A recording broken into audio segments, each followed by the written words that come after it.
Deadpool and Wolverine is a hit, and The Flash bombed. But why? They're basically the same movie. Don't believe me? In the two films, we have a red-suited meta-human traveling through the multiverse to save their loved ones. During their adventure, the two of them team up with an old hero from a previous franchise who no longer wants to be a superhero. Both cross paths with more annoying versions of themselves and face their evil variants in the third act. The two movies include cameos from characters of past films that tap into nostalgia, and feature a cameo of a superhero from a canceled movie only known to hardcore fans. And both films end with the protagonist saving their loved ones and the entire multiverse. They're the same picture. But the reception of these two movies was very different. Fans loved Deadpool and Wolverine, the critics liked it, the casual audience rushed to the cinema to watch it, and the film already grossed over $1.2 billion, making it one of Marvel's biggest hits since Endgame. Meanwhile, The Flash was a huge disappointment. It barely made $270 million in the box office. It caused massive losses for Warner and became one of the biggest failures in superhero movie history. There are 4 reasons why one movie worked and the other didn't. First reason.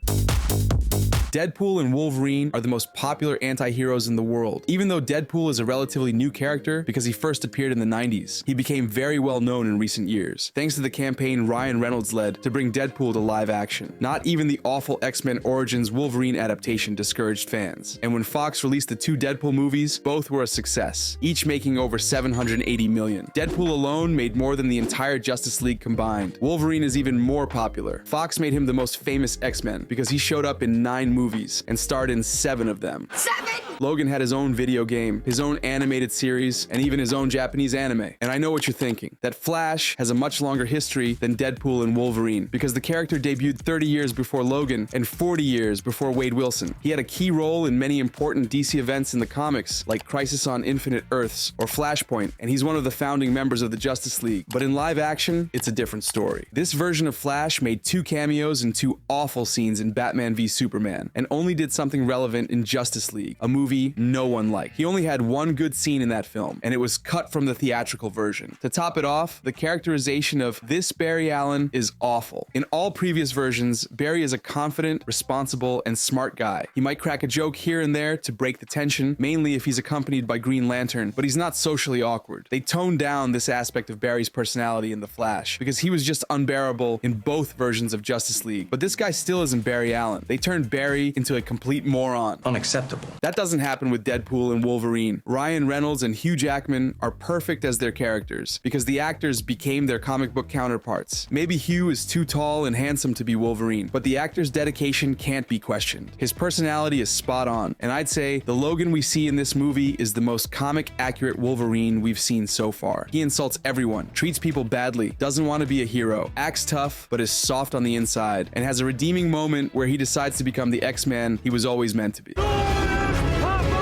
Deadpool and Wolverine had way better development than this version of Flash, so it was impossible for the DC movie to compete. There was no way the Flash could match these characters at the box office separately, let alone when the two were together. But hold on, this explains the difference in the box office, but it doesn't make sense that the Flash lost money. Aquaman isn't as well known as Wade and Logan either, and he also came from a disappointing appearance in Justice League, yet he still made $1.1 billion, just a little less than Deadpool and Wolverine. That's where the second reason comes into place.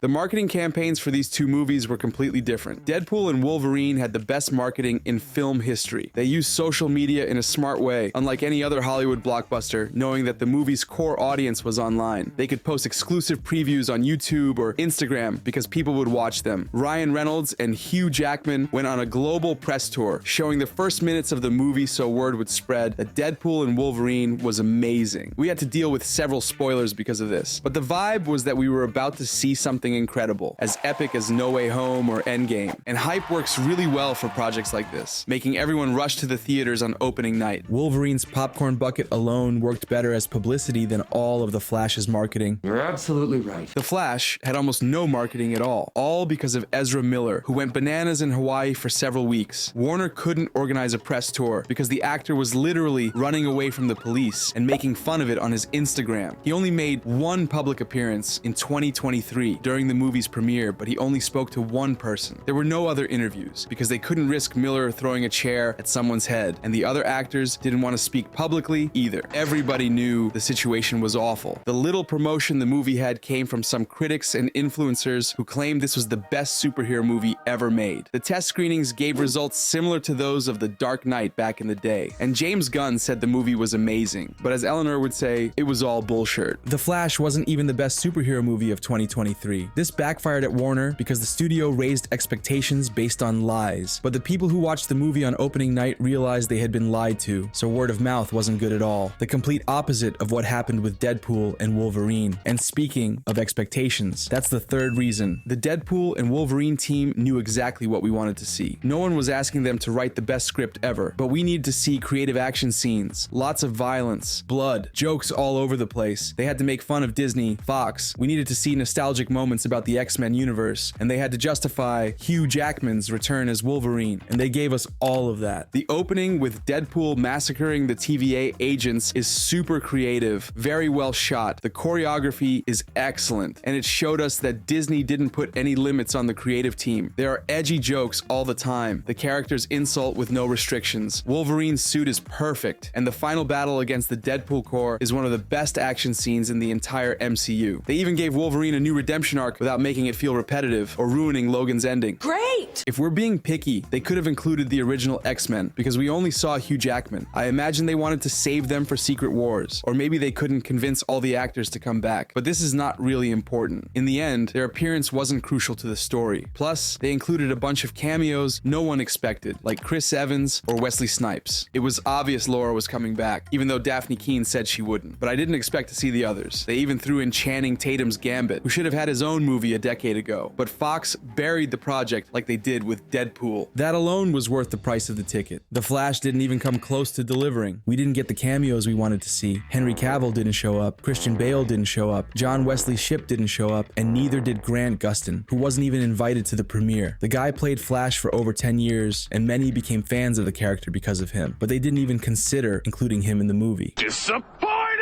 And it gets worse. Maybe you didn't like the direction the DCU was going, and maybe you didn't even like Ezra Miller's Flash, but at least you could go see the movie because it was supposed to reboot the DCU. Something similar happens with some Marvel movies. Some went to see the Marvels even if they didn't care about the characters, just because they didn't want to miss anything that might affect the MCU's future. But the thing is, The Flash doesn't reboot the universe. Warner were originally going to replace Ben Affleck and Henry Cavill with Michael Keaton and Sasha Calle, but they scrapped that ending at the last minute. They filmed a new scene where Barry meets George Clooney, the worst Batman of all time. And that's how the movie ends, with a bad joke, with Ezra Miller losing a tooth with terrible CGI. You are horrifying to look at. Deadpool and Wolverine ends with the two protagonists finding their place in the multiverse, leaving everyone satisfied. But The Flash ends with George Clooney trying to be funny. The movie hadn't seemed horrible to me until that moment, but that scene made me so angry because that's not what I wanted to see. Fourth reason.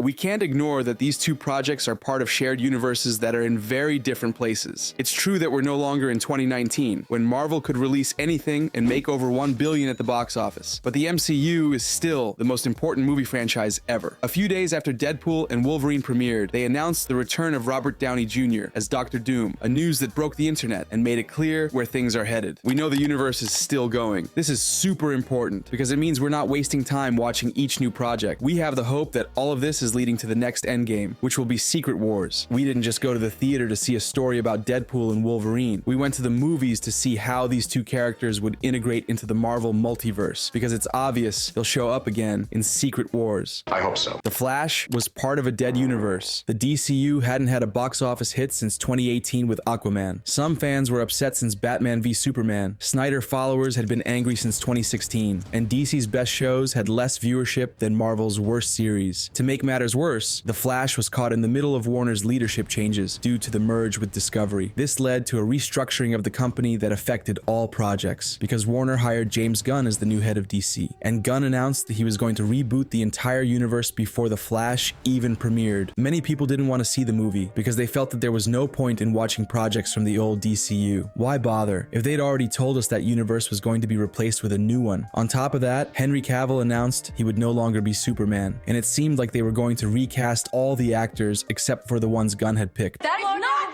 fair! And yeah, I know, in other franchises this wouldn't matter. People went to see The Dark Knight not knowing if Nolan would make a third movie, but the DCU is a shared universe with many stories that are going to be left unfinished. It's like watching the second season of Halo right now, knowing the show it's canceled and the story won't continue. Maybe the second season is better than the first one, but we'll never see how the story ends. And on top of that, you have to pay to watch an incomplete story? No thanks. The same thing happened with The Flash. Being part of a dead universe was the final nail in the coffin for this movie. If you want to know why the DCU ended so badly, you need to watch this video. I don't do requests.